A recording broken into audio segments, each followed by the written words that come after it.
sesekali buka, walau siapapun yang memanggil.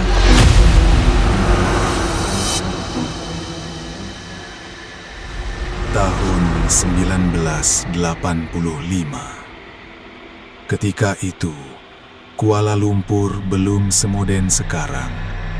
Bangunan tinggi belum memenuhi langit, dan banyak kawasan perumahan masih sunyi dengan deretan flat lama serta lampu jalan yang malap. Malam terasa lebih gelap, lebih sepi, dan orang-orang waktu itu masih kuat mempercayai cerita yang berbisik dari mulut ke mulut.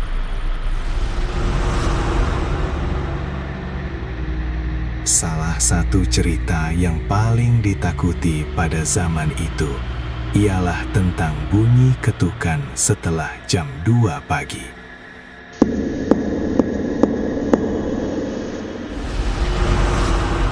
Di sebuah flat 5 tingkat di pinggir kota, seorang gadis bernama Aina tinggal bersama ibunya. Ayahnya sering bekerja luar daerah, jadi malam-malam di rumah itu biasanya hanya mereka berdua. Ibunya selalu berpesan, kalau terdengar orang mengetuk pintu tengah malam, jangan sesekali buka, walau siapapun yang memanggil. Malam itu, hujan turun renyai sejak maghrib. Angin meniup perlahan, membawa bau tanah basah ke dalam rumah melalui celah tingkap. Jam dinding menunjukkan 2.17 pagi. Bunyi ketukan kedengaran perlahan di pintu. Aina terjaga dari tidur. Ibunya juga bangun dan saling berpandangan dalam gelap. Mereka tidak bergerak. Ketukan itu datang lagi. Dan kemudian satu suara halus, lembut, hampir seperti orang berbisik dari luar pintu. Kum, kum. Ibu Aina terus menggenggam tangan anaknya. Wajahnya pucat. Dia pernah mendengar kisah itu ketika muda, tentang seorang wanita yang terlalu obses untuk kekal cantik. Dia mengamalkan ilmu kecantikan dengan pantang tertentu. Tetapi karena tamak dan tidak sabar, dia melanggar syaratnya sendiri. Wajahnya berubah menjadi buruk dan mengerikan. Sejak itu, dia tidak lagi mampu melihat cermin. Dia merayau pada waktu malam, memakai jilbab hitam, mengetuk pintu rumah sambil menyebut, "Kum, kum," untuk mencari darah gadis perawan bagi memulihkan wajahnya. Ketukan di pintu menjadi sedikit kuat.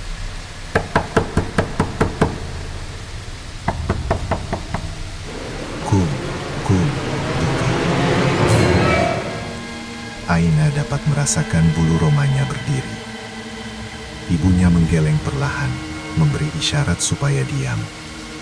Mereka menahan nafas. Tiba-tiba, ketukan itu berhenti. Sunyi.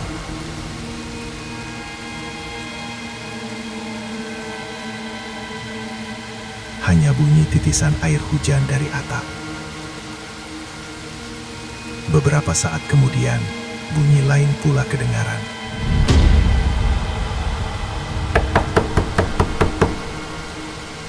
Dari arah tingkap dapur. Rumah mereka di tingkat 5. Mustahil ada orang di luar tingkap. Kum, kum. Suara itu kini seperti berbisik tepat di sisi telinga Aina. Lampu ruang tamu berkelip sebelum padam sepenuhnya.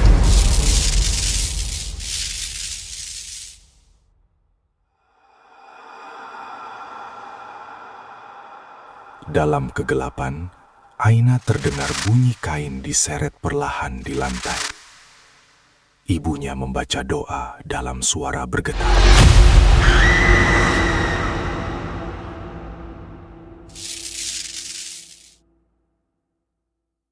Pagi keesokan harinya, jiran-jiran kecoh apabila mendapati pintu rumah Aina masih berkunci dari dalam.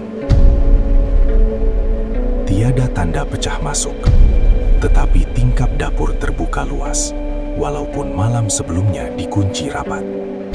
Di lantai, terdapat kesan tapak kaki kecil yang basah, menghala keluar dari bilik Aina.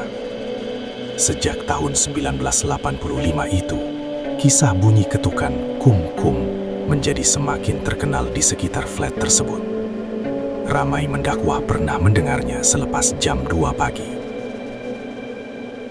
Dan hingga hari ini,